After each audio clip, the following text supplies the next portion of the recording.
Okay, that is definitely enough of that. Oh, hello. Any of you who are watching, welcome to Left for Random Talk. Usually we do this on Thursdays, but things were going on Thursday, so we had to move it to Sunday. Yep. Hello. Welcome everyone to the show. Yep. All right then. So, yeah, just cricket noises.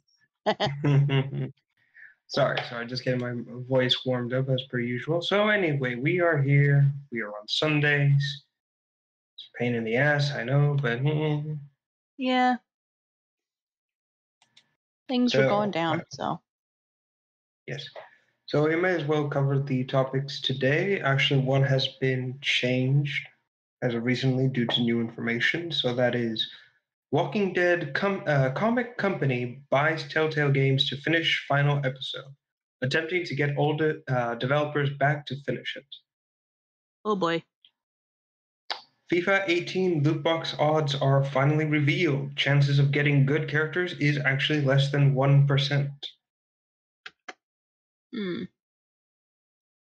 Quake Champions adds loot boxes to the game. Gone are the days of skilled players in Quake.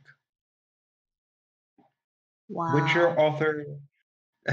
Witcher author Andres Sapkowski, yes, demanding $16 million from CD Projekt Red despite being given an agreed payment. Pissy Sapkowski is what we're going to be calling him from now on.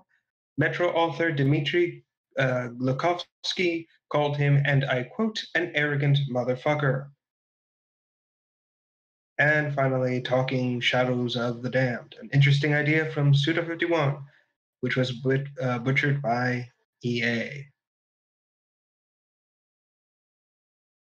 It's just a colorful night tonight, isn't it? You know, this is what happens when we have a slow news week. We're left with nothing but negative crap, but oh well. Hello, the Elementalist. Welcome to the podcast. Also, if everyone can, hello, we are doing well, hello. Also, as everyone can see now on screen, we have a new background image. It'll be changing as the seasons go by. Yes.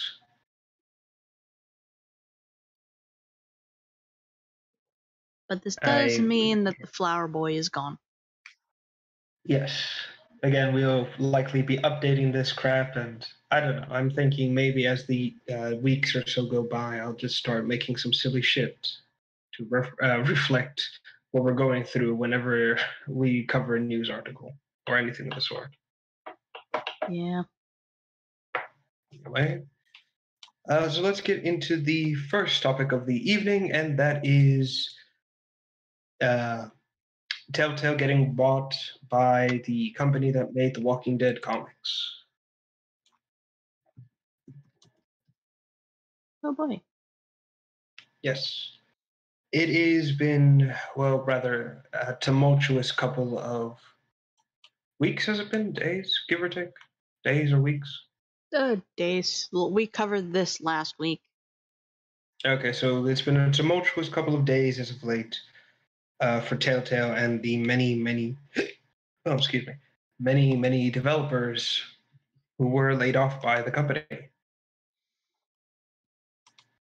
Yeah, as it turns out, the company that makes the comics and is behind some of the projects, specifically, the whole, the comic books and the AMC, well, not really the AMC specific show, but that helps support the AMC show, I should say. It turns out they have decided to give Telltale a bone for the sake of the final episodes of the Walking Dead video game to finish the series. Yes, basically. It's been crazy, to be honest. getting this whole thing, everyone losing their jobs, and the next thing you know, this company comes in and decides to save Telltale in the loosest terms.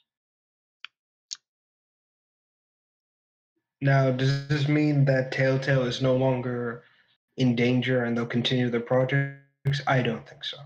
Yeah, I don't think so either. Yeah, it's very obviously that Telltale's days of creating multiple different um, things and games based off of IPs or pre-existing IPs is long since behind them. Yep. And it's it's somewhat of a shame given that they did have some interesting ideas, and we're never going to see them. At least if all things continue as they are. That said, however, they are trying to reach out to the devs who Telltale let go following this entire budget cut. Hell, even the skeleton crew they had working on their games had to be let go as well. That's only adding more fuel to the fire. From what I've been able to piece together and get informed on, the with this new arrival, they're trying to get the people back on board to work on this project or finish the episodes. However, the lawsuit against Telltale for violating the Warren Act is still going through. Now, should we? The honest question now comes into effect. Does Telltale? Do you think they've done right trying to rehire everyone after they've basically been able to secure a new line of funds? It's a rather weighted question. Because, yeah, it's good that they rehired the people they just screwed over. But at the same time, who's to say that once this is all said and done, they're just going to do it again? They're just going to fire these guys again. Exactly. Honestly, in my opinion, the issues have already, come into what's the word? The issues have already basically been thrown into what's the word? The issues are already out there. Telltale's behavior has already been documented, and in my honest opinion, I think this lawsuit should go through, mostly because Telltale basically, they did technically break the law, violating the Warren Act, and even though they're trying to make amends and fix the issues they've done, they still broke the law. Yep. And honestly, if we don't uphold the law, then every Yahoo out there is going to say, well, why can't we let EA get away with this? EA is trying to do good. Again, please note, I'm not saying EA is trying to do good. I'm just putting it as an example. The difference is, we don't know what Telltale's gonna do if they do rehire all these guys. With EA, it's predictable what they're going to do. Exactly. Honestly, if they can finish these episodes and give the audience who did the season pass, who basically gave them $20 for basically nothing and all this stuff, if they can get this sort of what's the word? If they get this out the door and actually meet demand, then at least in this sense, I'm willing to forgive them and say, yeah, they kept their promise and they did deliver. But everything else is still heavily on the whole. No, you still have to adhere to the law, and these practices that you've been doing behind the scenes have to be put forth by the general public. Mm-hmm. I know that sounds mean. I know that sounds unfair and cruel, but that's the truth. Yep. So again, unfortunately, I suppose time will have to wait and see where this goes, how the lawsuit continues, and if things can get resolved amicably, then good. If not, then well, At least Telltale tried. Yeah, it had a good run. Mm-hmm. At least in terms of like what they created. Yep. All right. I suppose we can just move on then. And we're jumping right into the controversies. FIFA 18, the most recent one, I believe. So, as everyone knows, FIFA 18 had loot boxes into the game, and EA was panicking and fighting tooth and nail to keep this under wraps. And as expected, the Games Commission and many other groups had actually begun to demand EA to to reveal what kind of shit they were putting behind their loot boxes, the drop rate for their the characters in their loot boxes, specifically to dissuade the people who were worried that this was gambling. EA didn't want to do that. They have been fighting tooth and nail to try and keep that information hidden from everyone, and that was the goal. Well, finally, it's broken down, and we now know the drop rate for very valuable FIFA characters in FIFA 18, and that is less than 1%.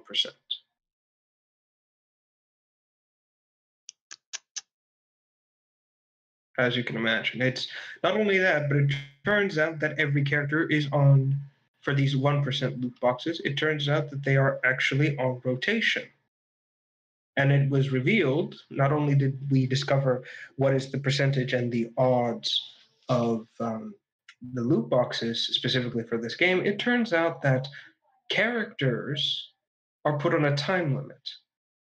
So not only are you being forced to spend obscene amount of monies for opportunities to win a character, but if you do not get these do this within a certain amount of time, those characters will be rotated out of that loot box, hidden behind God only knows how many, what's the word, basically under hundreds upon hundreds of firewalls and other bullshit like that. And then the new less than 1% characters for FIFA will be put behind those loot boxes. It is literally false. What's the word? It's literally affecting the demand for these characters. What the fuck?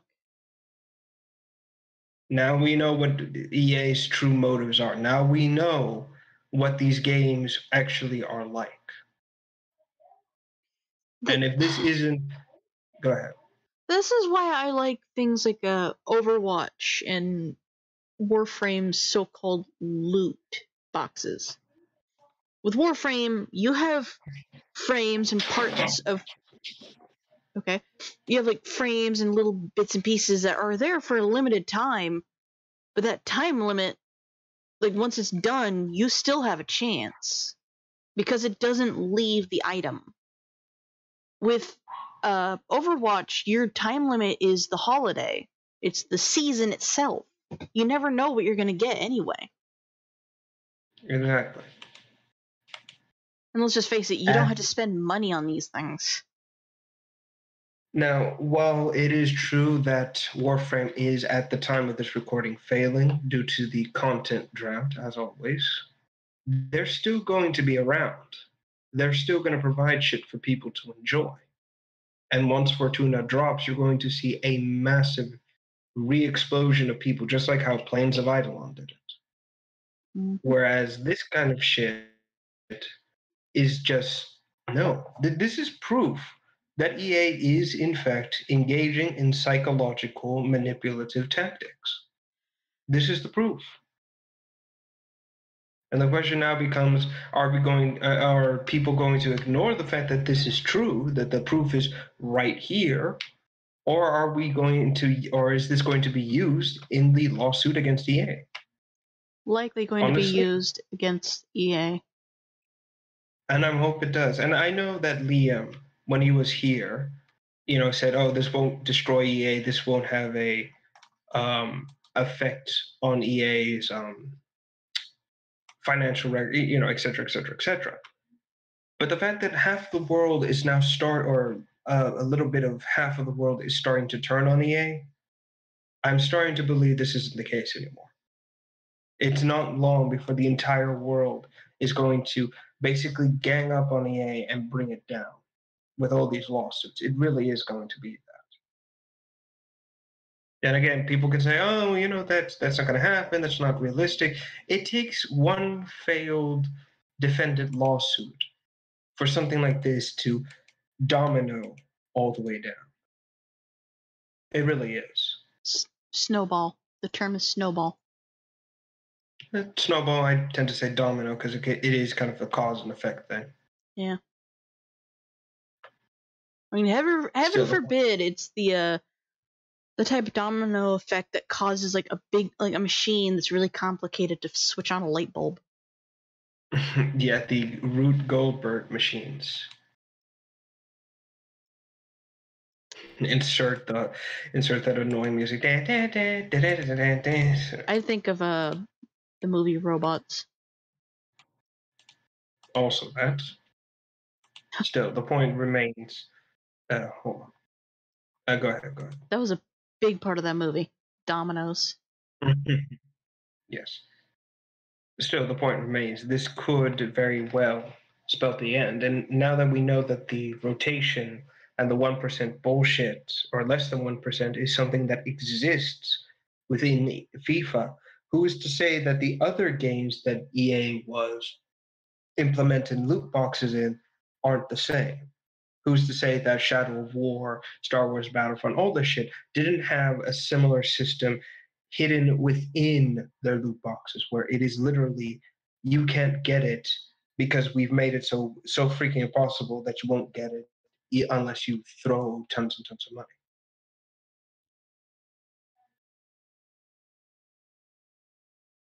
Again, if I actually kind of wish people still could go into Battlefront 2 and see the loot boxes and see what kind of drop rate it was.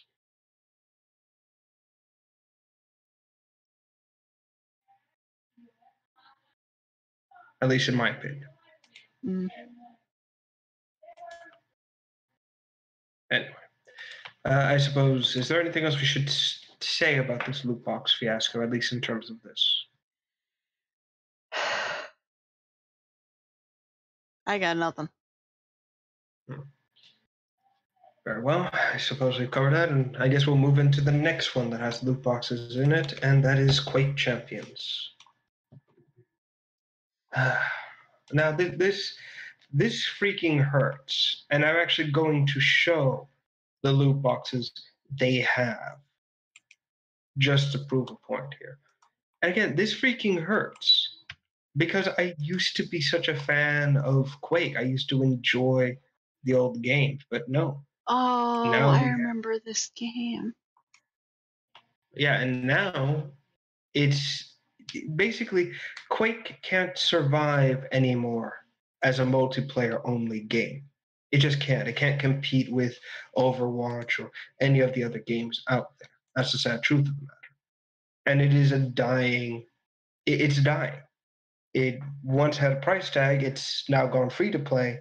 And to really hammer home the fact that it's free to play, now it has the loot box infection. Oh no. Yes. I actually attempted to play Quake Champions, and it was terrible. It was just very, very irritating, to say the least. I can imagine.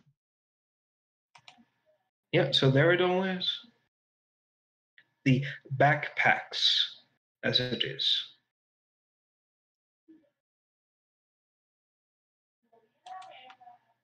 And it's a lot.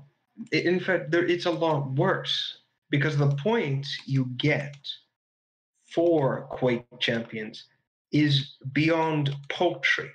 When I first started, I had like 1,000 points. I had an opportunity to buy Strog from the game, and it was like some obscene number of points. I couldn't get him even though he was on sale. And I realized if I was going to do that, I looked at it, and there, right on the screen, was a freaking loot box shop button, just right there saying, "No, we noticed you can't get it, but if you pay, use your points to pay for this, you could get Strong. You could. I'm not saying you will. It's just, it's disgusting. It really is."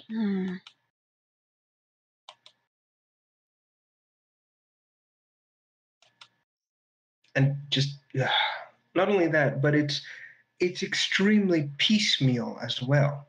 The things that drop are so little, or help so little in terms of like, oh, here's this thing and here's that thing. No, it's like basically, you would get objects like cosmetics and things of that nature, right? By playing the game. And the better you got, the more you unlocked. Excuse me. That was the goal of Quake, or Quake Champions. But now, instead of playing the game and getting, and getting better and then using the points to unlock things through your own skill, now you get them from random loot boxes. In fact, I will even prove the point here, where there are two examples in the middle of this. Okay, something happened. In the middle of this image, and you can see it. Yes, they even tried to rip off Overwatch's entire, open the chest, suddenly, there they are. The hell? Exactly. Again, back before all this shit happened, you could just fight, gather points, and then unlock things with the points you won. That's how it used to be. In fact, where is it? That reminds me Here of it is. StarCraft. Holy shit. Yeah, you could say that. And it's equally disgusting because, again, you earned cosmetics through doing challenges or fighting certain matches. That was the incentive to play, unlock things by playing with people and beating them. But no, now you just basically play for points, and now you can buy your way to look amazing. It's just disgusting. It really is. And of course, when me and Obed, we found out about this and we got rid of our games. That is how disgusted we were with seeing this entire this entire thing, seeing a game of our childhood basically ruined and destroyed by something so insidious and so vile that we got rid of it just on principle.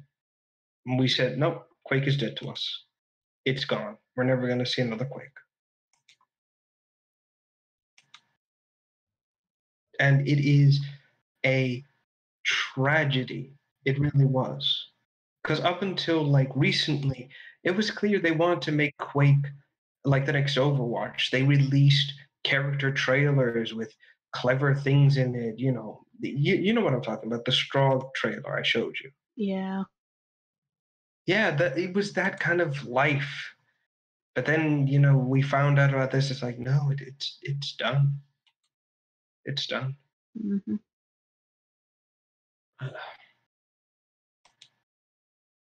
And people are just going to run with this on YouTube and start making videos about these unboxings and getting the opportunity to get this, and that, and just popularizing this disgusting practice.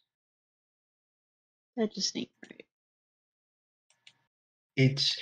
It's because of people like that, and I'm not naming names. I'm not pointing to, I don't know, Logan Paul or whoever the fuck it is out there and saying, oh, look, it's because of him that, no, I'm not saying that.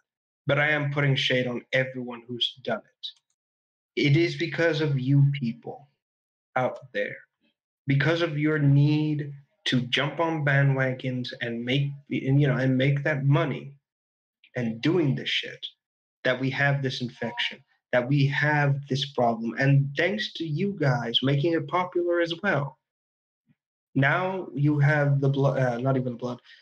It's thanks to you. You have kids who will now grow up with gambling addictions.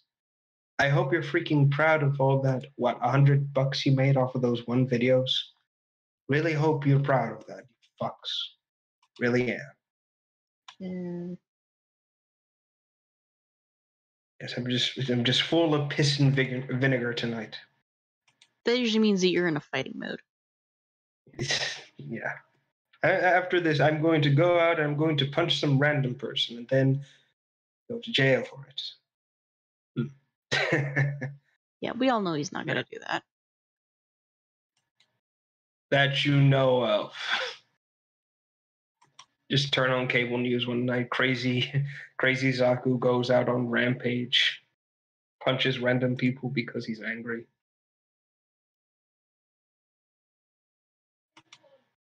Yeah. Yeah, it sucks.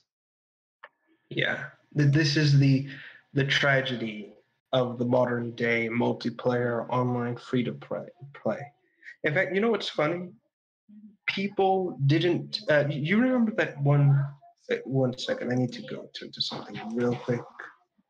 Just distracting people. Do something silly. Yeah, just remember to mute yourself.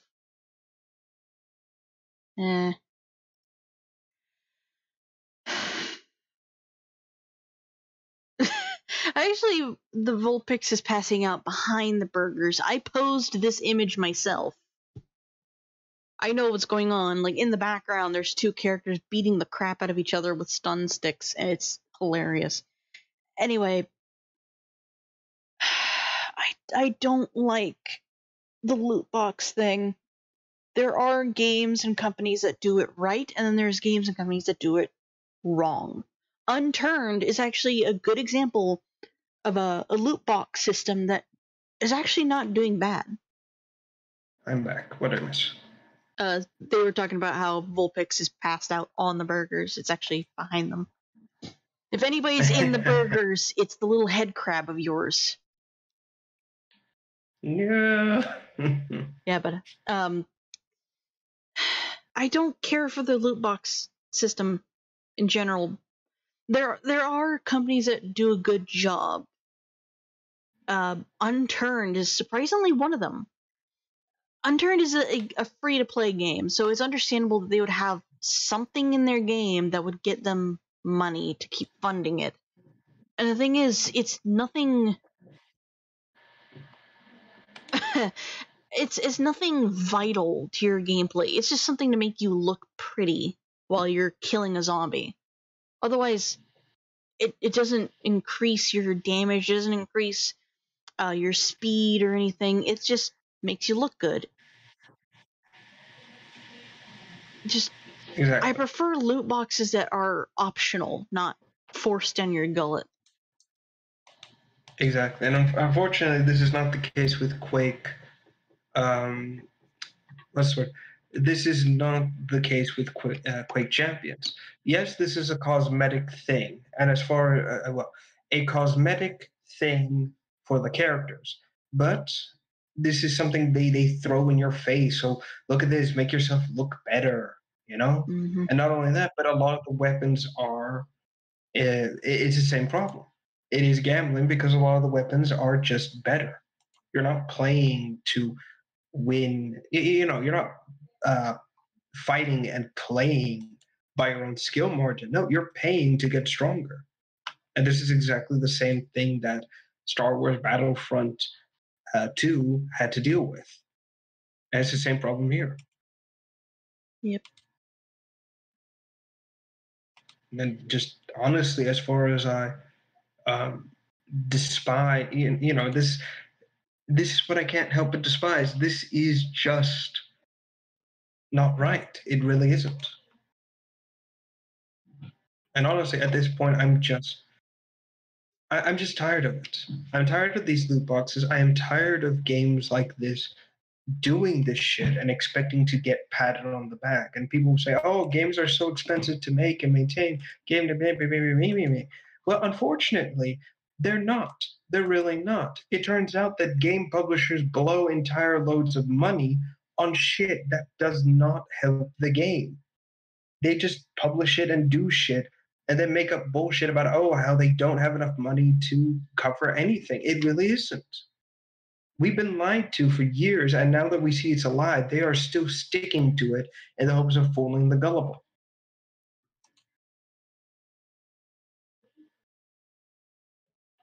I can understand it being expensive for a tiny, tiny company.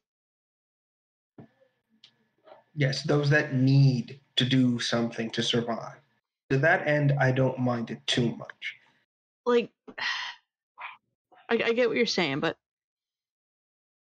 companies that ask for money because it's so expensive to make games are tiny companies that need the money to have the ability to continue working on a game. Bills, and like things to keep them fueled and energized, better equipment, buying the rights to a model or buying the rights to use somebody else's design, or paying to use an IP. Yes. Otherwise, a large company really has no problem, has really no need for this. Exactly. Like, take your Call of Duties or anything like that. They make millions off of game sales alone. And that said, because of that, there is no danger of them needing to lay off people or anything. They'll make the money they spent making the game. But the problem, because, oh, we've got this much amount of money, but what if we got a little bit more? And then again, they just keep pushing and pushing the envelope. And then we just let them get away with it instead of just saying, no, stop it. Stop it. It It just definitely needs becomes. to stop.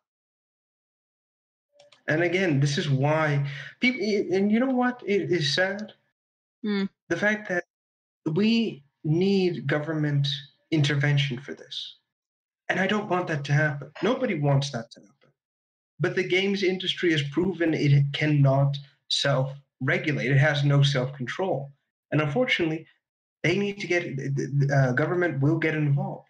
And this could be, once they put their foot in the door, they're not going to stop with this. They're going to keep pushing and keep pushing. And then it becomes our battle to get them out of games and try to put things back on the right track. This also kind of proves that game companies cannot be regulated, and gaming fans cannot be totally reliable on keeping it regulated and keeping it in check. Like, exactly. I've made this argument once before. Companies and governments, they like to think that they have all the power, that they have all the control in the world, and there's nothing you can do about it. That's not true. That is really not true. Gaming fans, like consumers, we outnumber the companies millions to one. It just takes like one I guess you could say like one domino going the opposite direction to change things around. Yes. In fact, the perfect example of what you're saying is that whole situation with Star Wars Battlefront 2. EA started to tread on the fans' on their feet, and then next thing you know, they lashed out. And I'm not even saying like, no, I am.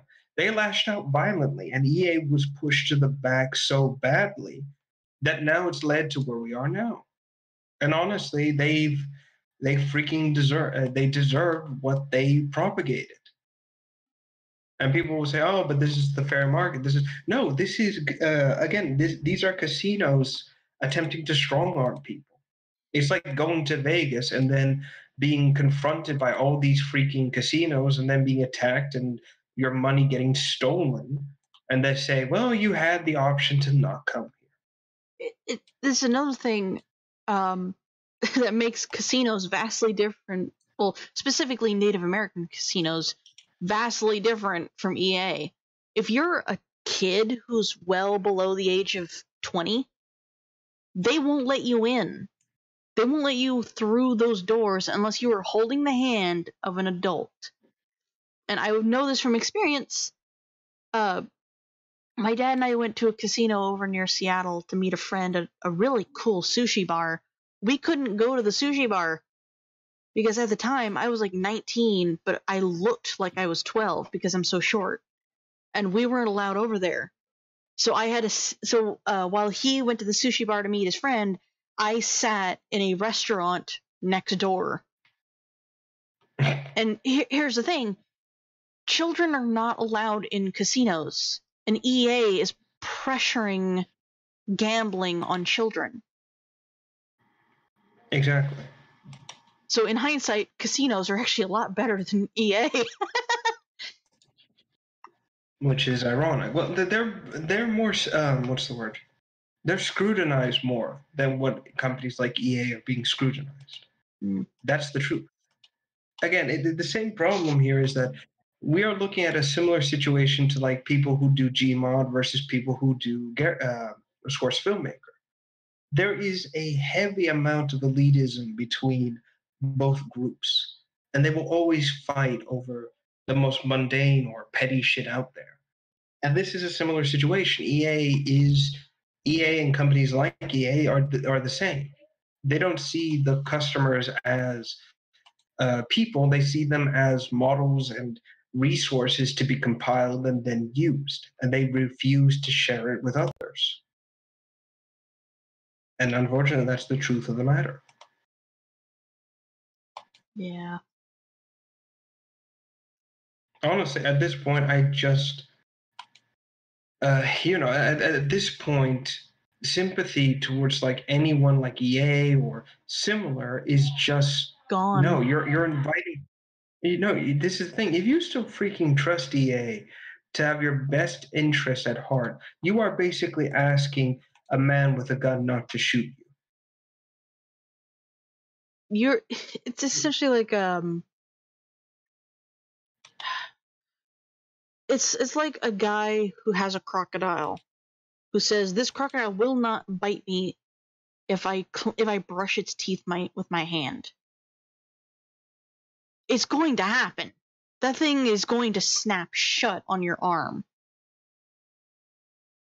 Exactly. And unfortunately, like I said, I cannot have sympathy for people who continue to help EA survive. I just cannot.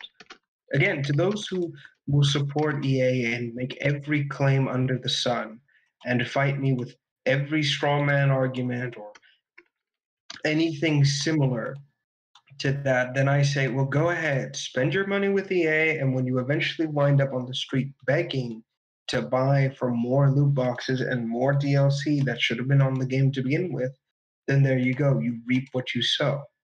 And don't expect me to come in and then say, oh, look how sad and sorry this person is, yada, yada. No, it just will not happen. The thing is, you bring it.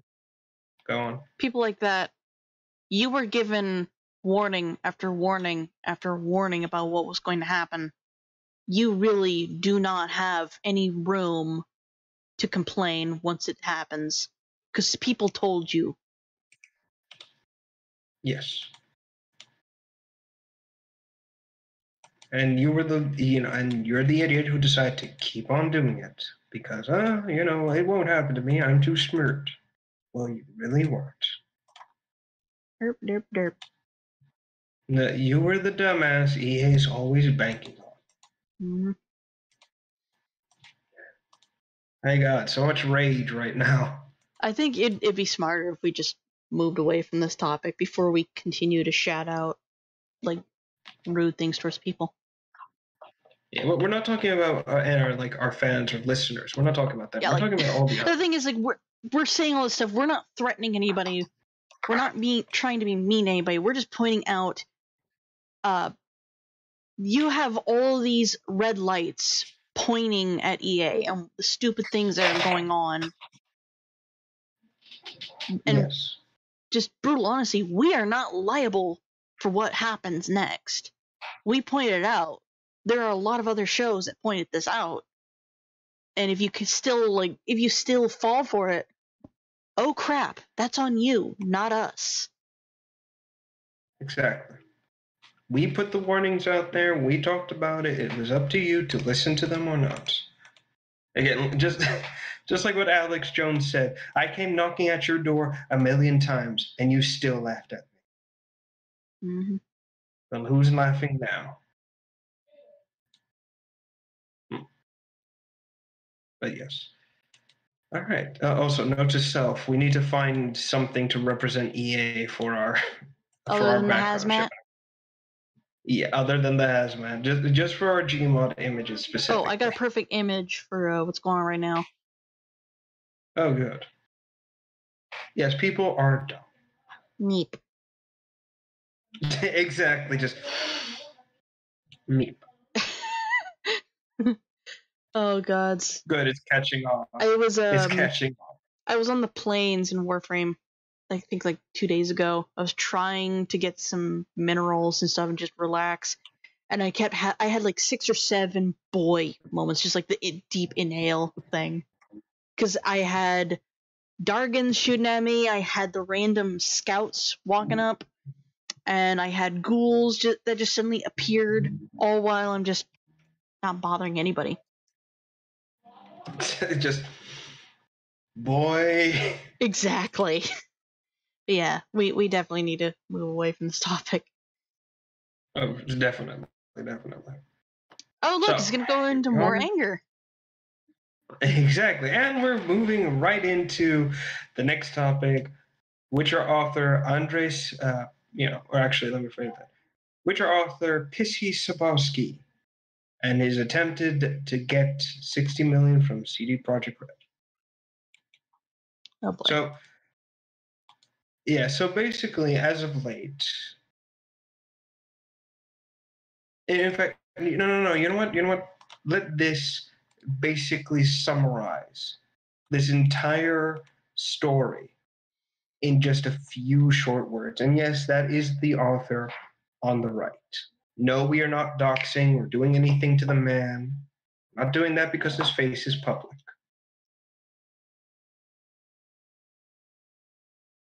Well, before we go on, just sum things up.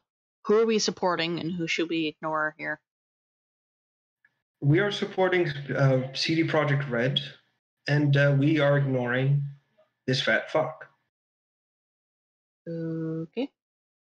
There you go. So, to basically speaking, 20 years ago, just like on the image as it says, basically 20 years ago, these Andres Sapowski basically was brought, not confronted, but basically CD Projekt Red, when they were very little, came to the guy and they made a deal with him. We want to turn your IP into a video game, and we are willing to pay you the royalties, just anything, a percentage of the profits, yada, yada, yada. Now, this guy, being the dumb motherfucker he is, basically told them to fuck off and demanded a one lump sum pay for the licensing for The Witcher, because he truly believed that games as a medium just don't work, both back then and now. And he basically just told them, you know what, you're going to fail anyways. Just give me all the money you have right now, and bye. That was it. 20 years later, this entire thing has basically become the biggest grossing video game series in recent years. Yep. And because of that, he's gotten pissy. He's basically gone off the deep end and is now trying, not even suing, but demanding CD Projekt Red pay him $16 million for the Witcher IP, even though he's already paid them, even though they've already paid him the agreed upon sum 20 years ago. Mm-hmm. That's basically what's happening. It's basically, to summarize it even further, the parent who sells their kid for money, gives them away, then the kid becomes a very successful, very wealthy actor, movie director, whatever else have you, and then the parent comes back into their life specifically to get some of that money that they feel they're owed. Yeah, I've heard that kind of story multiple times before. That's basically what's happening. Mm-hmm. And he's even begun to spread lies on Twitter and things of that nature, claiming that the games buried his books, which in reality, it's the opposite. People discovered his books through the Witcher games because there are characters, events, and things like that that are mentioned in the games, that are mentioned only in the books. And because of that, people were like, oh, but I want to learn more about this character, who this person is in connection with Geralt, yada, yada, yada. So then they find the books and they read them and they basically give him money. It's basically like CD Projekt Red giving him more money regardless of them not needing to give him the royalties. That's basically what happened. And he's being pissed off. So, of course, the author of Metro 2033, Dmitry Glukovsky, has basically gone on record and called them, and I quote, just so we're clear, I am not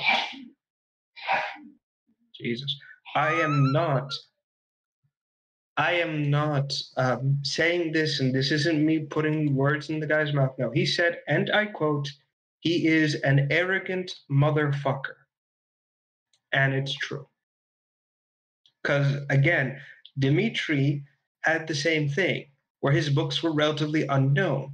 And yet, thanks to the Metro 2033 video games that came out, his books are now incredibly well selling, and he's getting more money thanks to it, proving that, yes, games can be a medium to tell good stories. It isn't just mindless combat and action. Mm-hmm.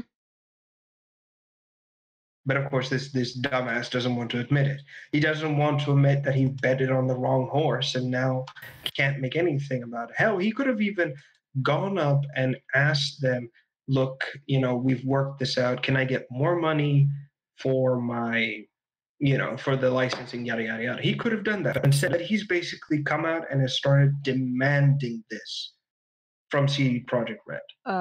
And to me, go ahead. Every now and then, it sounds like somebody really loud is joining the call, but it's just you. It's weird. How odd. Very odd. Anyway, but as you can imagine, it's basically just become this gigantic mess. And to make matters worse, he and a lawyer basically emailed CD Projekt Red behind the scenes with a threat, basically threatening to go to court, yada yada, and revealing the details of their contract and blah blah blah unless they paid him. Now, this is why I'm saying CD Projekt Red is a good company, just like Digital Devolver. Instead of buckling down and making up excuses and trying to get the money that Pissy Sabowski wanted from them behind the scenes, they came out to their fans and said, hey, listen, this idiot's trying to sue us. Here are the details. Here's everything. We're going to be transparent, and we're going to take this to court. And we're basically just going to get this all sorted, and that should be the end of it. Some projects will be put on hold, most likely, until this matter is resolved. So please bear with us. Transparency. They came out. They admitted things are not going well in the background, and they're asking people to bear with them while they deal with this problem. Yeah. Whereas EA or anybody else would keep this all secret and just pay the hush money and screw the fans over.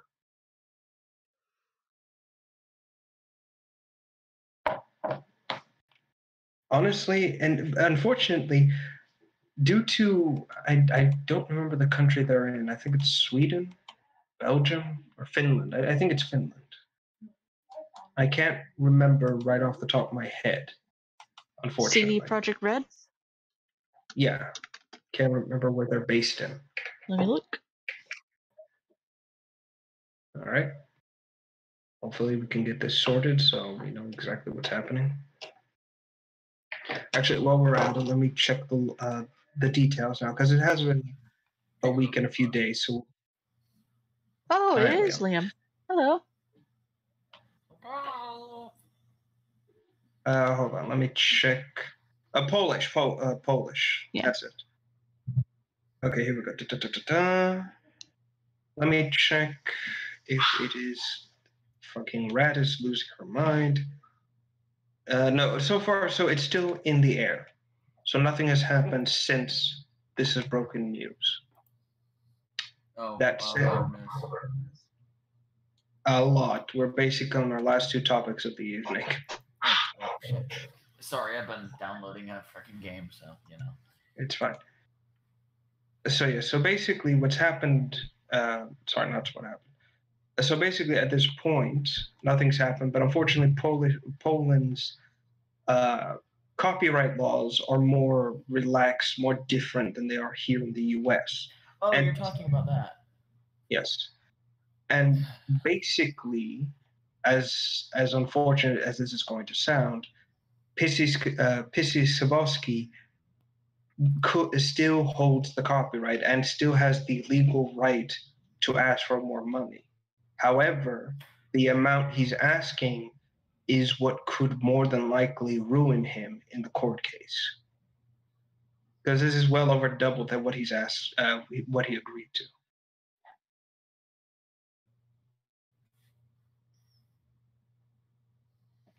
Honestly, this is something I'm concerned about, specifically because this is the rare instance where the bad guy has the law on his side.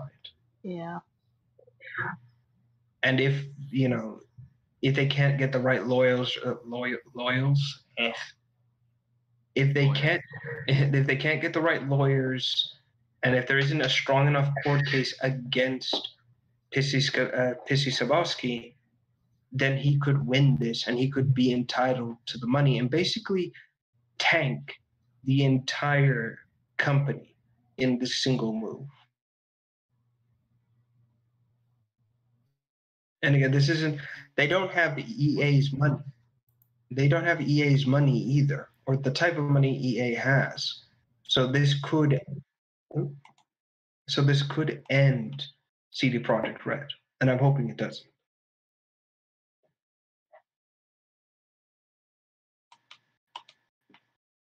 All right. Yep. You have anything you want to add to this? Anything you want to cover to it? Thundazar just commented in the chat. Earth is flat. No. I'm not going to feed into that bullshit. No, just play it up. It's like, yes, as you can see behind us, the Earth is clearly flat. Just run with that for a while. Actually, no, fun fact, I actually wanted to add a globe in the original image just to be able to, just to get a point across. But no, it's like, nah, I just didn't go with it. Sphere about, but sphere, it's nice. We have nothing to sphere but sphere itself. Mm. Funny. All right. Yeah. Again, I'm hoping this entire lawsuit, in quotations, gets thrown out the window.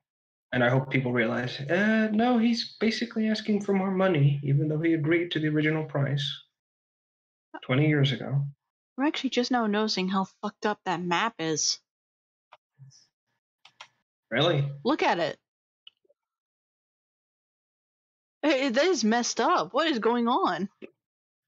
I didn't make this map. I just bought it off of Google Maps. So just bear with me. It's actually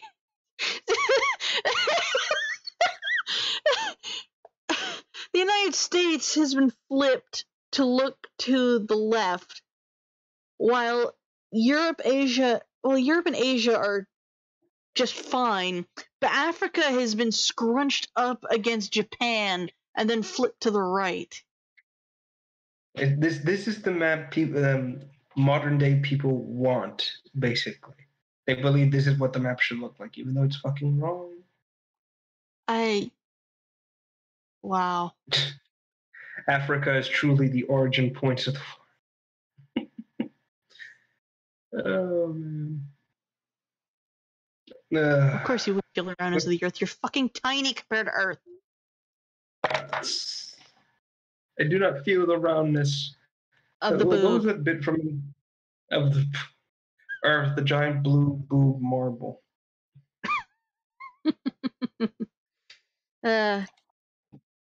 Getting back into focus here. We only have one topic left, and it's just continuing the rage.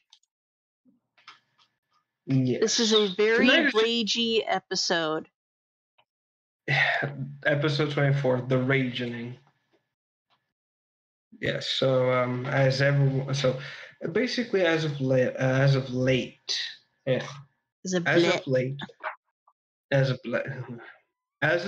I was recently I decided to look into more of Suda51's what's it called?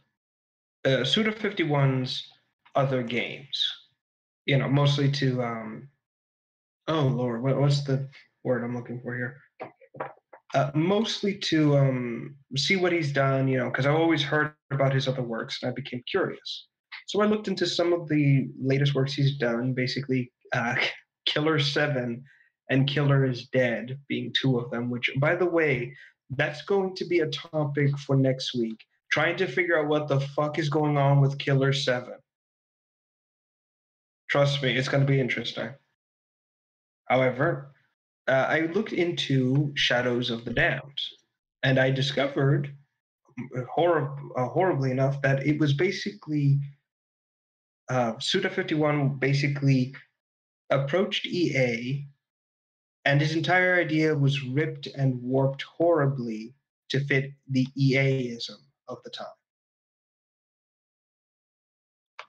So, and again, this isn't going to be a Revs review, mind you. We could do that another time, but this won't be it. This is just we're talking about it. So for those of you who don't know, Shadows of the Dam originally was going to be a much more different game where the darkness was going to be a heavy thing. Basically, you played a guy who was armed with nothing but a torch and was basically butt naked, lost and confused in a town that had a sort of pseudo-supernatural element to it. And it was basically, you were supposed to help them out with their day-to-day lives and help them deal with the supernatural creatures, these monsters that no one knew or understood, you know, that kind of thing. Mm-hmm. That was basically the idea. And apparently the torch actually had the spirit of a little girl inside. And the idea was that she's helping you because it's like part of her purpose, something of that nature. And when in combat, the torch's fire would still be there, but the girl would transform into a little rabbit that would hop around and help you target the enemy. And basically, there was no plan to have any guns, nothing with the sword. That was the whole point. But then EA came in and said, no, he has to have guns. And they didn't get the little girl and the bunny thing. They literally looked at it, couldn't understand it, and told them to get rid of it. That's basically what happened. And from there, Shadows of the Damned was mutated, altered, and changed so much that it no longer looked like what Suda wanted to make. It was basically mutated by EA and turned into its latest generic shooter. And in fact, they tried, and I'm not joking, they tried to do to Suda what they do to every other games publisher that they come across. They attempted to destroy Suda's game before it even came out, specifically to buy him to join their company. I'm not even joking about this either.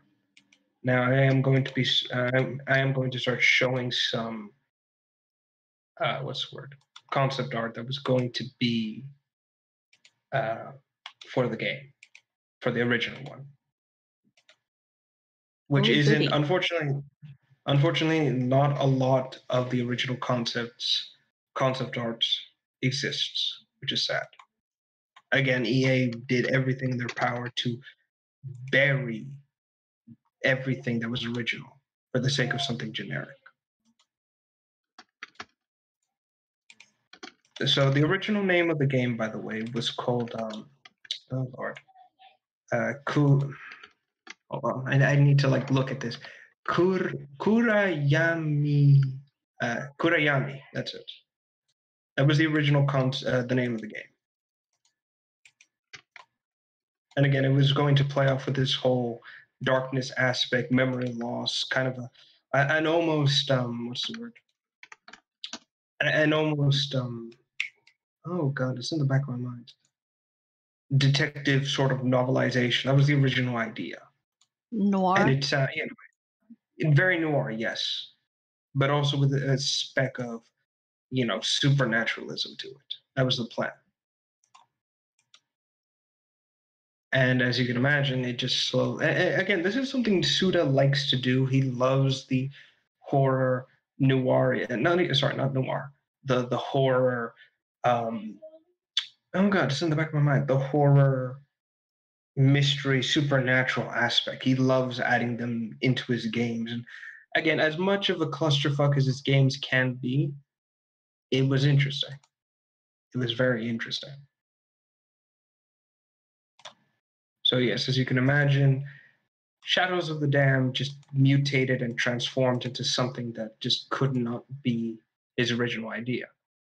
That said, however, he did have a friend who had a bit more influence with EA, and so was able to basically, when the game was basically getting reworked and reshuffled, a lot of the monsters and concept art for the creatures and the setting was saved and brought into the game itself. So one way or the other, his friend was able to save or even salvage what was left of the game. And to make matters worse, EA had actually gone out of their way to not even promote the game itself. They purposely hid everything about Shadows of the Damned, just so that way, like I said, so that way it would be buried, and then Suda would have no choice but to work for them effectively. And luckily, he and his studio, Grasshopper Studios, survived. They were able to break away specifically because they sought EA out instead of the other way around. This was their only saving grace, and they survived. Amazing, isn't it? Mm-hmm. However, that said, I do want to bring this up.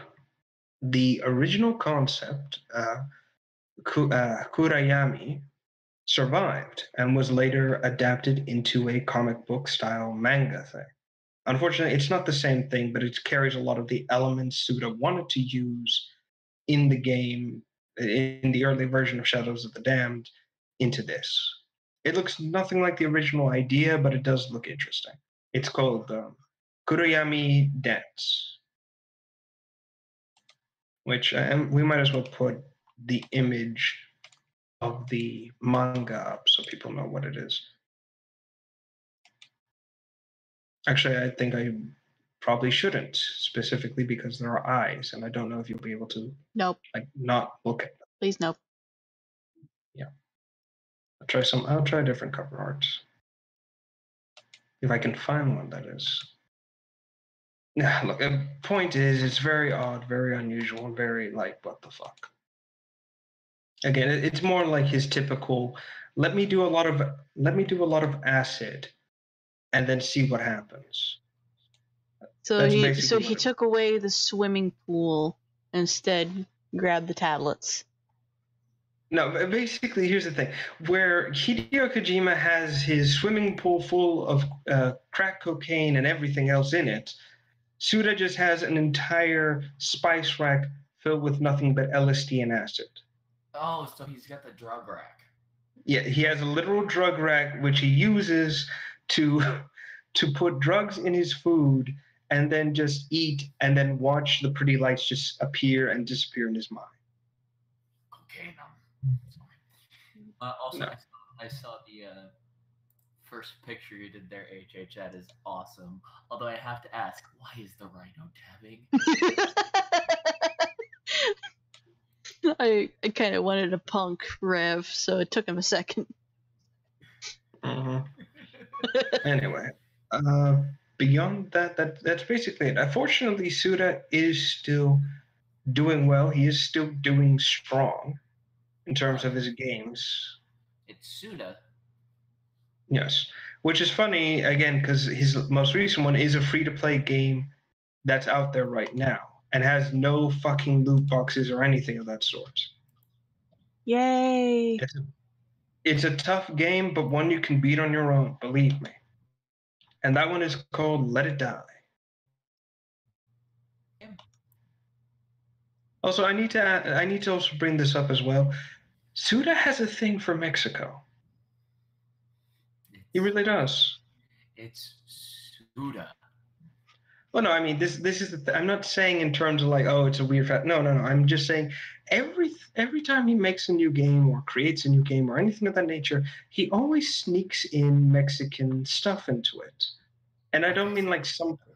It's not even something like a drug-fueled craze or anything. No, it's just an odd fascination he has. That's all I'm saying. For example, like one of his characters in Killer 7 is just a luchador with a pair of grenade launchers. I'm not making this up. I'm not making this up. I know you're not. I know exactly And in fact, what you're talking about too. You know what? I'm going to just post that motherfucker. Yeah, just so people know what the fuck I'm talking about. So you all don't think I'm high and or crazy, because I'm not. It's a Suda game. We have to expect it. And by the way, he's wearing a cape for some reason. Don't ask me why. I've got to see this. I wish I could find a good image of him, but everything is just so weird looking.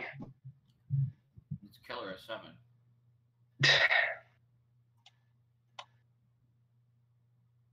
I guess this is gonna work.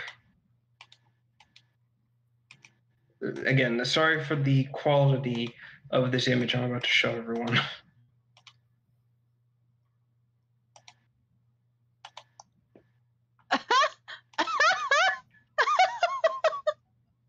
And he's not even the weirdest one amongst them, believe me. Oh my, I gotta see this, man. It's just, I'm here. I mean, I like the white suit, that's fine. It's the cape and mask, I'm like, seriously? You couldn't leave this behind. All right. But then again, who am I to say anything?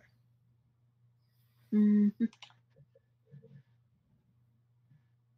Still, it's just, it's quite odd. And it isn't just Killer 7. It's like No More Heroes. You collect luchador masks in that game.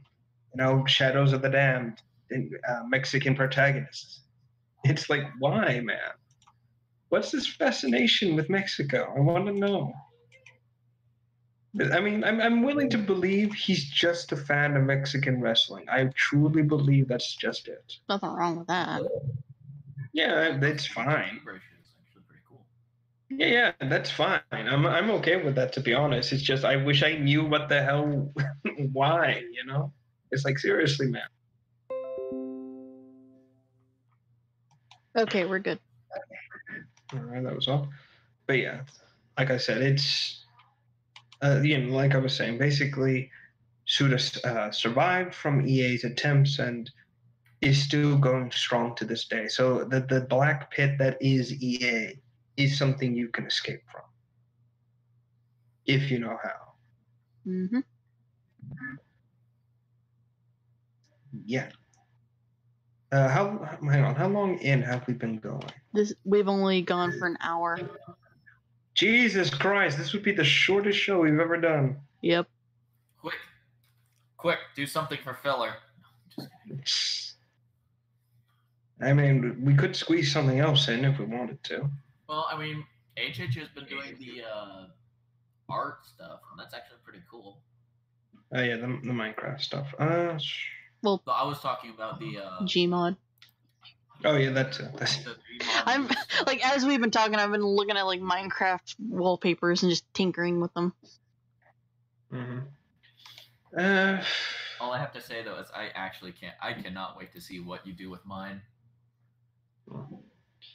Actually, you know what? Fuck it. I think we should cover Killer 7 because why not? Oh boy. Killer 7. Wait, who did No More Heroes? Pseudo 51. That explains a hell of a lot now that I think. I've been saying this past few minutes. I mean, I knew that, but now that I stop and think and look back at it, makes a lot of sense. Also, there were some really good boss fights in that game. In those games. Exactly. It's like, motherfucker, it's the same guy. Well, it's not so much that. It's just when you stop and think, if that makes any sense. Exactly what I've been saying. Fine. It takes people a couple seconds, right? Anyway, fine. So let's get into Killer 7. So does everyone have their LSD with them? If so, take it now. Well, I have Carolina Reaper pepper and ghost pepper. I'm about to put in some noodles. Okay, that will do. Let's go. It's like, fuck it. We'll do this. No, so basically to Spice Field Haze. So to basically try and make the most sense out of Killer 7, which I know I'm probably going to fuck up at some point. Cue the angry fans of the series. Basically, the world has reached this sort of peace, and they have agreed to. Hold on, let me sit up a bit. Sorry. This old chair. So basically, the world has agreed to a new peace. And in the wake of like terrorist attacks and things of that nature, they've basically stopped all flight travel. And instead, in order to get anywhere from like across the ocean, they build these gigantic highways in the middle of the Atlantic. And the idea is that you can drive from one point to another. That's the whole point. So they then decide to destroy all nuclear devices by just shooting them into the air and then shooting missiles at them to, safely in orbit, which in turn is then known as fireworks. Yeah, I know, it's weird. Wow. However, a new terrorist organization, which called themselves Heaven's Smile, appears, and they basically start, doing evil shit. Again, I'm not entirely sure what they do. It's just, So the government decides to hire a group of assassins, which I believe are 7 of them, which they call the Killer 7. Yeah, it's not that original when you really stop to think about it. Nope. And of course, each of these killers all have different personalities, different appearances, and different weapons. And of course, because they're assassins and they don't want people to know who they are, they just simply call themselves Smith at the end of their names. Ah, yes, Agent Smith.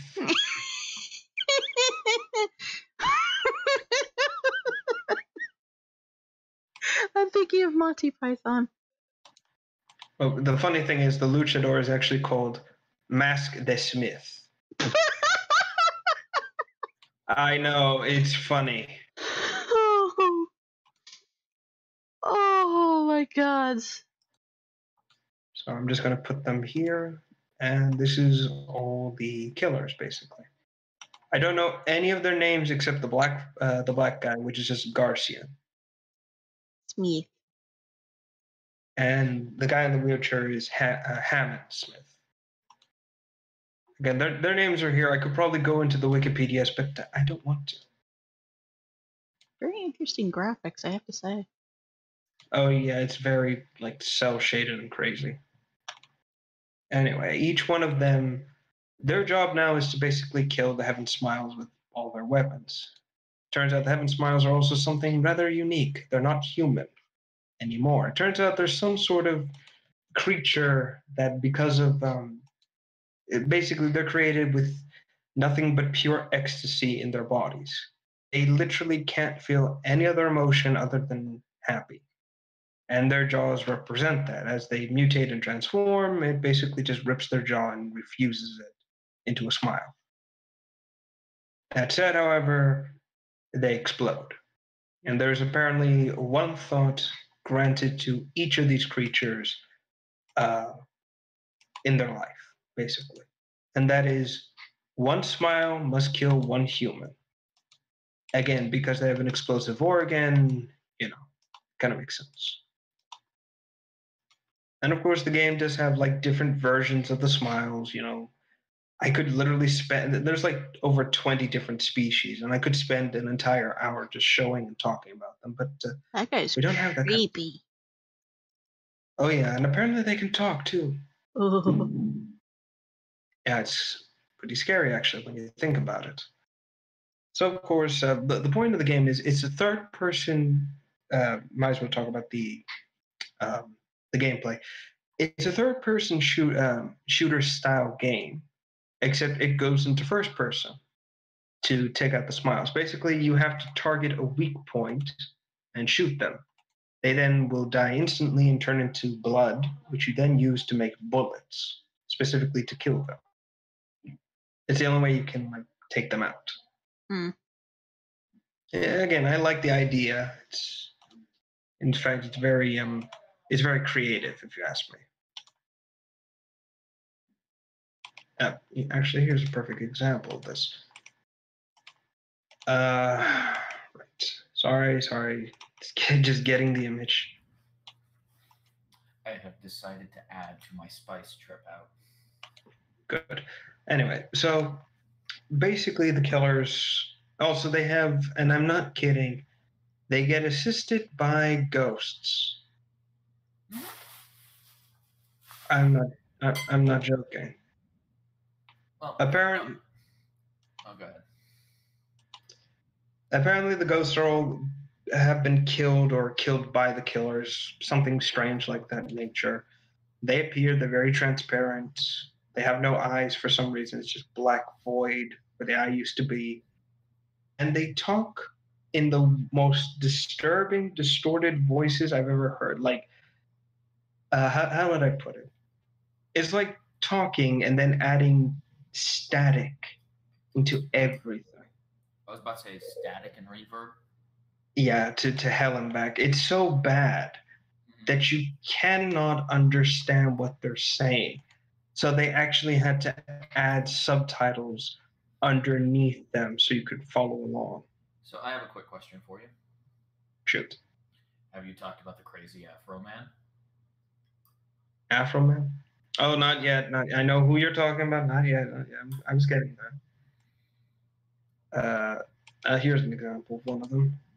I forgot who this guy is. Travis, I think? No, Travis is later. Travis is from Heroes.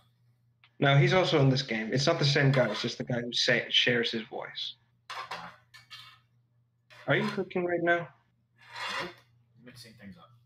All right. Not to be rude, but do you mind muting yourself until that's done, please? Because, Oh, good. Never mind. Anyway. It was just mixing in hot sauce. Yeah. All right. Fair enough. But basically, and like I said, every one of these ghosts are pretty weird, pretty crazy. And it turns out that apparently in the original Japanese, they spoke in English through text-to-speech. I actually kind of find that a little funny. It's like, and text-to-speech. But it was so bad, you could not understand anything. Again, that's why they added the subtitles. It's like, what the fuck are you saying? What'd you say about my mother and hamsters? It's very, very odd. Anyway, so throughout the course of the game, your main objective is to take out the leader of the Heaven Smile, some guy called a guy with a Chinese name. I actually can't remember his name. Xuan, something like that. Anyway, it turns out he makes Heaven Smiles by touching people, and boom, they transform. Wan Shalom. Sorry, I couldn't resist making the joke. Again, and that is P.O. Box 582. Please direct all your hate mail to that address. Hey. But basically, the main villain makes them, and he's basically behind most of the attacks. Japan is about to get nuked to hell and back. Then throughout most of the series, you're following this villain and everything he's trying to do, trying to stop Heaven Smiles from appearing everywhere. Again, it doesn't feel connected. It's all like a series of small adventures connecting to each other extremely loosely. Even if I couldn't follow along, that should tell you how much of a clusterfuck this game can be, story-wise. It is a good game, though. Yeah. So you deal with the things in Japan. You then go back to the States, and then you go to Texas, specifically to interact with a guy who's taken over the whole place, and has the most amazing afro I think I've ever seen. Yep, you're talking about Crazy Afro Man, who has infected himself with all kinds of viruses to slowly become immune, and then infects himself with the Heaven Smile. Unintentionally, I think, at some points. No, it was on purpose. Trying to find what it... Almeida, that's it. So, by the way, I want to also bring this up, that Andrea Almeida's voice, I'm willing to believe is the same guy who voiced Liquid Snake. I can hear the guy's voice in it. Are we talking dub or sub? Dub. I think it's the same guy. I'm not sure. And of course, we figure out that he is in Texas, specifically. And he has a hilarious weak spot. And of course, you find out. And of course, you find out he's from Texas because he wears a shirt that says Texas Bronco. Why not? I actually find that rather silly when you think about it. Everyone's cutting in and out. Stop. Yeah. Oh. Yeah, because the Broncos are actually in Denver, Colorado. It's like, I see we fucked up somewhere. Should we fix it? Name it. Nah. No, just leave it. Of course, what makes, and of course, each assassination is based around these guys, yada yada. What I actually adore is the fact that they actually get away with doing a Power Rangers spoof. Oh no. I'm not joking. It is hilariously stupid. Glorious. So apparently, there exists a cartoonist who has the ability to predict how someone will die, or basically get the situation where someone will die by doing a comic around them, specifically. Mm-hmm. And of course, he decides to take on the Killer Seven with his, and I quote, handsome men. That's what they're called. I'm not joking. I wish I was. Also, I should mention this as well. The game has every cutscene it has, they change up the animation style. So one will be in 3D, the next one will be in like comic book style, and of course for the Power Ranger one, it's just an anime, like straight up, and it's amazing. So by the way, these are the Rangers. Shoot me the image, would you? It's stupid. Transform. Spit the screen. Oh, that's potent. It's just so stupid. And I love the fact we have a fat fuck amongst them too. I forgot about that. Oh my god. It's a purple fat fuck over there. The purple fat fucker. It was a one-eyed, one-horse blind purple people eater. He needs to cut back on the Americans. He needs to cut like you wouldn't believe. So they all talk, you know, that stereotypical action hero, pronounce everything you say kind of mannerisms. And it's just it's gloriously stupid. It really is. There's something for you. Combine the word glorious and stupid into one word. Mm-hmm. Anyway, and of course, it like I said, it was an obvious jab at the Power Rangers Super Sentai thing in Japan, and I'm like, okay, this is fine. Still, I was just so lost when this happened. I'm like, do I still need to take more LSD for this shit? Because I feel like I haven't taken enough. It's like when you have one of those moments where you take a second to step back and go, holy crap, I am indeed playing a video game. Exactly. It was that's basically what it felt like. And of course, it gets weirder. So after all this is said and done, you go to confront the big bad and all the organizations that have been working just to have the world be destroyed by Heaven Smiles, and then you find out, apparently, that, well, basically it turns out that to create a Heaven Smile artificially, they needed to harvest organs. So they went after orphans. And, you know, you fight a former killer who just decides to do it. You kill him. Again, I'm just scrunching this down as much as humanly possible to make sense of it all. Good luck doing that with a Suda game. He also, apparently one of his assistants turns out to be a Sailor Moon wannabe crazy lady. Oh. Yeah, I'm not joking. No. Yeah, they had a complete joke about that. She was talking in pure Japanese and did the whole, you know, standing, doing the crazy moves that she. Exactly, just doing the moves and everything. And my own thought is, the fuck is this? Where is Bill? Why is this? It was so. And the funny thing is that she's wearing an anime girl mask too, so her mouth never moves, and it looks so weird. I bet. And you're just sitting there like, and let me see if I can find a gif of this. But it's just like, why?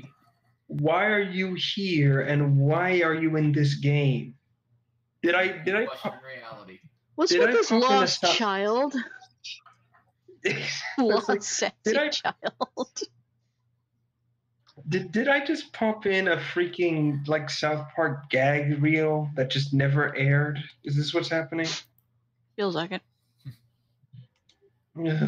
It's insanity at its purest, unbridled form. And the entire time I'm just questioning, what is my life? What did I do to deserve any of this?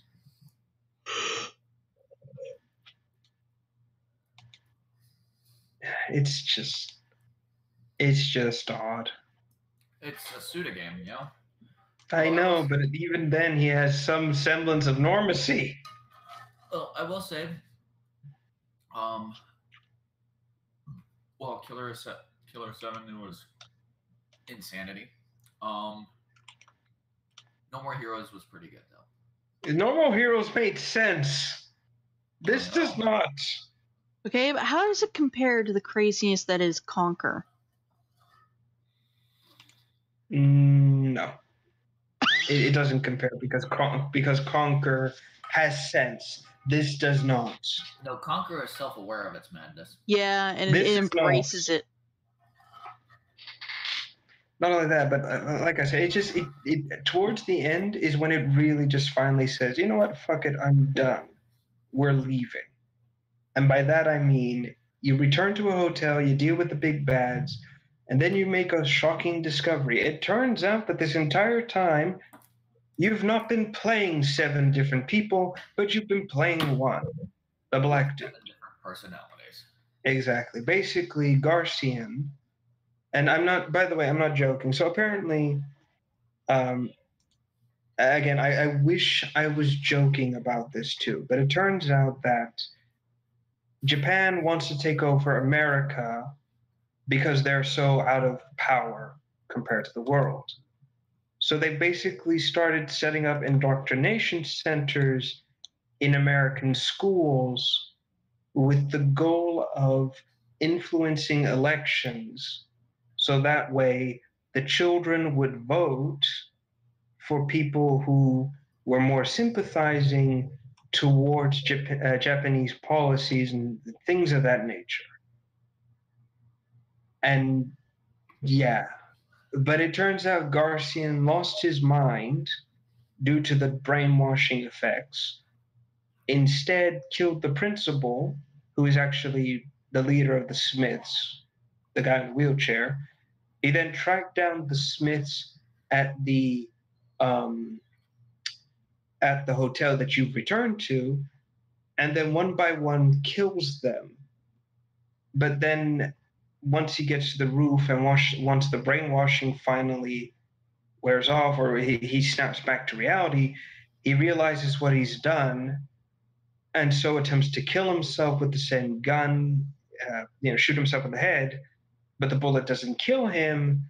It gives him amnesia, and because he's a psychic and that can copy the personalities of anyone he's come into contact with perfectly, he believes he's 7 different people. And the suitcase he carries with him all the time turns out to have all the weapons of the previous killers, implying heavily that whenever he starts to become one of the other killers, he takes their weapons out of the briefcase and uses them. Then when he switches the weapons. Wow. Again, it took me like 3 different watches to realize, oh, okay. And then it turns out nothing he did really mattered because the bad guy and Hammond are still fighting an internal war with each other because apparently, even though you've stopped Heaven's Smile from doing evil shit, which I'm not entirely sure what they were doing, they're still at war because apparently the world never changes. Okay, Fallout. I just, like I said, I was just sitting there the entire time trying to figure out what the fuck is going on. And then, even then, I was like, this hurts. I need to stop now. Hey, well, look at it this way. At least it wasn't so ball-bustingly awesome as Azura's Wrath. Azura's Wrath made sense because at least they went out their way to explain shit in the beginning.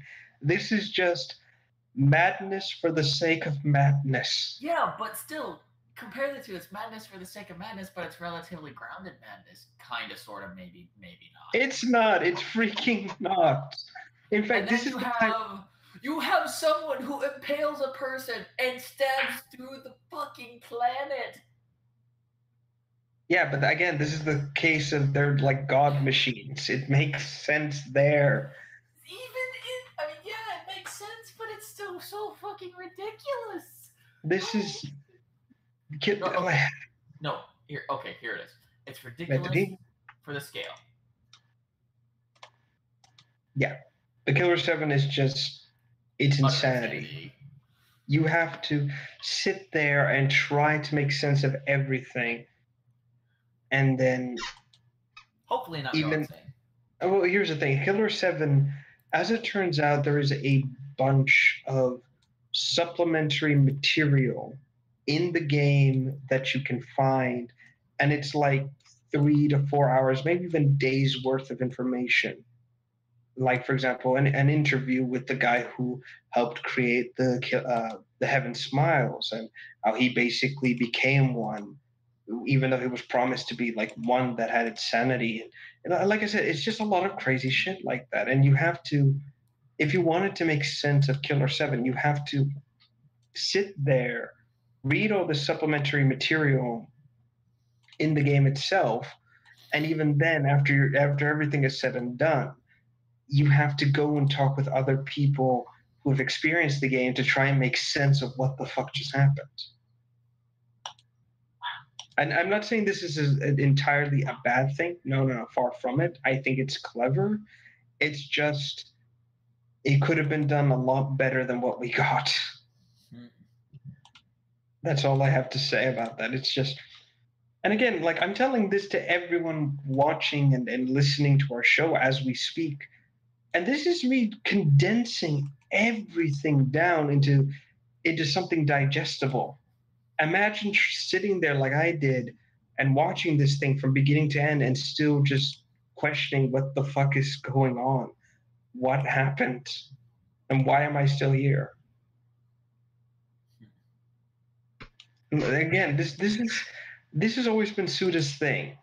He's crazy, he makes insane plots, and very rarely will it ever make sense. And to that I say fine. He's earned that. That's his reputation. He and his LSD rack of multiple different drugs and spices. Fine. He has the right to have that. But at the same time, I have to look at this man and question, are you all right? Do you need professional help? I'm worried about you. It's a bit more than just professional help. Do you need more than professional help? It is just so off the deep end. It's not even funny. It really isn't. Also, some of the things from some of his other games are just kind of nuts. Just with the phrasing. Hold on before I forget. How far are we in now? I been ranting for an hour? Because it feels like it. It feels like whenever you're talking about. No, we're only like 20 minutes away from 2 hours. All right, then time to kill 20 minutes then. No. Go. Well, I mean, Surah's Wrath.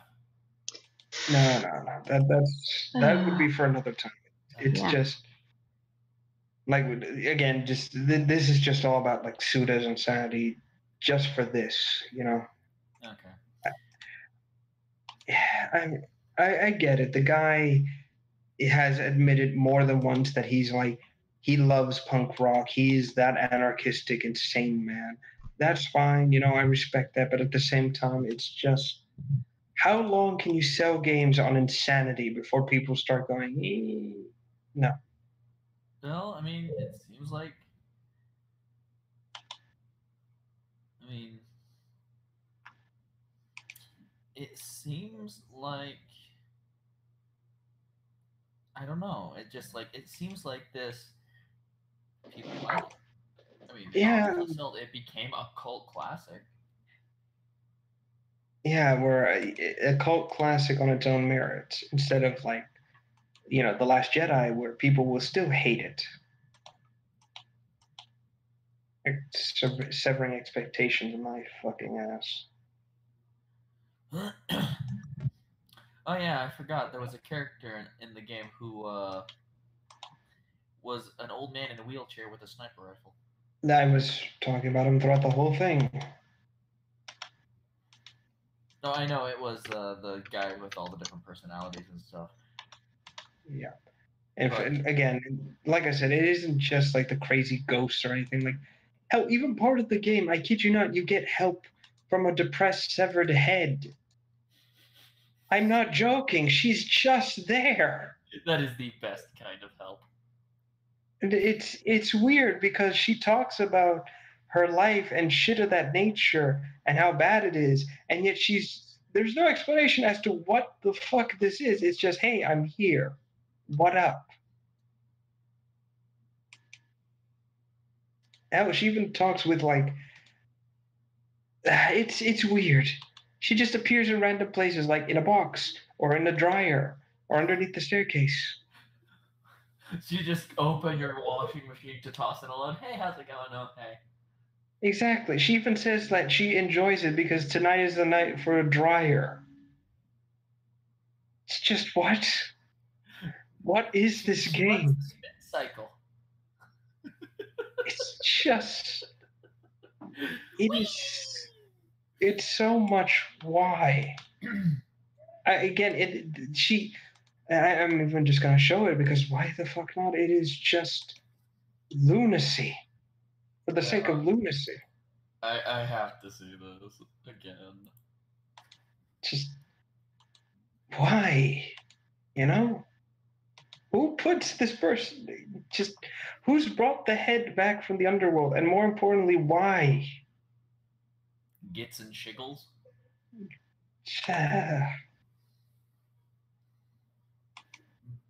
People, why? Suda, why do you do so many drugs before you make a game? You crazy bastard. Ugh.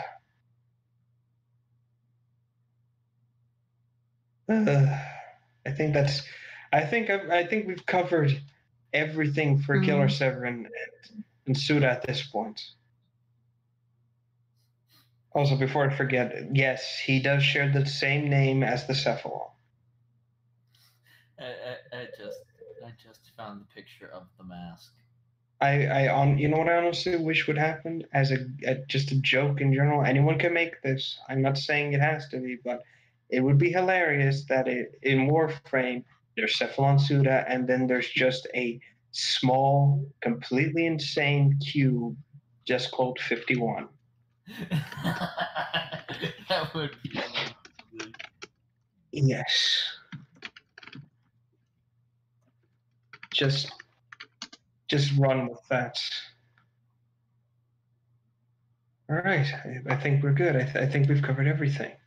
Mm-hmm. I still feel like I've lost my mind. Fuck. All right. Is there anything else we want to cover then? We're good for the night? Oh, there's nothing else. Good for the night. All right then. So. No, go ahead. All right then. So thank you, ladies and gentlemen, for tuning in to episode 24 of Left for Random Talk. Yep. It has been your hosts, like always, 94 Revolver, Liam, HH, and as usual, HH has parting gifts for all of you. Yep, as usual. I do this at the end of every stream, and I'm going to keep saying it, though recently I've kind of narrowed it down to my choices, but I'll talk about that later. On YouTube, the link is actually now gone, but on Twitch, the creeper face is still there. Don't click those right now. They don't work. As I have yet to find the right bank, and I think I might have found one. Good. What would really help us, actually, is that whenever we go live, you share the links. You get the word out there. It actually helps us a lot more than you think. We do these every Thursday. We've been working on this show since Left 4 Dead 2 was the biggest thing. God, you're making me feel old. I know. If it helps any, like when we used to try this, we would record it in 15-minute intervals using Skype. Mm-hmm. Yeah.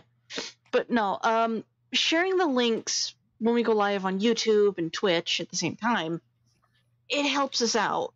It gets the word out there. And I actually say this on Tumblr at the same time because I post the links there. But simply following us or pressing like the little heart button next to whatever post I put up on Tumblr or Twitter, that doesn't help us at all. Another thing that would help us is subscribing and commenting. Leaving a... Rev, you may need to mute. What's wrong? I can hear... You sound like a fan that's hopped up on cocaine and meth. I was going to say it sounds like you have a vacuum cleaner in the background, but okay. Okay, then that was on. Anyway, leaving a comment on YouTube also really helps. I sometimes change up what I'm saying at the end here, and I need to stop doing that. But give us ideas of topics. Like, give us links to articles, proper articles for us to touch up on. when we do these shows, we don't claim whatever info we have as our own. It's quoted from other people, and we give them the credit. Oh. Like always. What was that? What was what? There was a noise, but I didn't see it because I'm on the wrong page. It's like curse you noise. I think somebody might have subscribed on Twitch. Oh, good. Well, whoever you were, thank you for subscribing. Yep. Welcome to the end of the show. Welcome to the end of the show. Welcome to the channel. I know. I'm just shooting the shit here. And also, thank you for everyone for making it through this insanity of talking about Suda 51. Yeah. So, if you excuse me, I'm going to need to go bleach my brain because, oh my god. Yep. Random Ostrich has followed us on Twitch. And he is in the Twitch chat too. Thank you. We're probably going to go play a game after this. Likely, I don't know. Right. But yeah, sharing the links, commenting on YouTube, following and subscribing, which is your free choice to do that one. We're not going to pressure you to do that. It's just suggestions.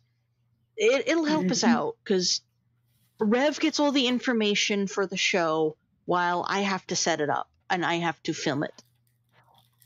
We're not just the random asshole who shows up from time to time. You're the guy who shows up and describes everything as super fucking huge and OP and edgelord. Yeah, pretty much. I have my moments. Yeah. I'm not that edgy. You have those moments in D&D too. That's because, you know. Just throwing it out there, he does D&D and he fucks it up. Well, yeah, No, we have I a session tomorrow, and I'm the dungeon master. I haven't fucked it up yet. Yeah, it's keyword. You guys Right. blew a guy's head off that you were supposed to interrogate with one shot. In our defense, we didn't know Kuzi made a fucking railgun. Yes, for you his did. goddamn He pulled it out before. You just didn't know what it would do. We knew he was gonna do the thunder gun. We didn't know he was essentially making a railgun. But yeah, Creeper Face doesn't work. The link in the description for YouTube is gone. I believe I replaced it with something else. Let me see. No, it just says the donation link is gone because I finally removed it. But sharing links, commenting if you want, subscribing if you want, following, again, your choice there. It really does help us out here. So yeah, that's all I got. All right, and thank you everyone for tuning in, listening to this, and thanks again. Yep. And as always, hopefully next Thursday we will be back with more It topics and more will fun. be on Thursday. Yep. So again, for all of you who are still around, thank you so much, and as always, take care. Yep. Bye. Ciao, ciao. Even though Ostrich is still in the call, I'm going to say this. I'm going to be playing the intro music on repeat. It's the only music we got for intro, for break, and for the end. Take care, everybody.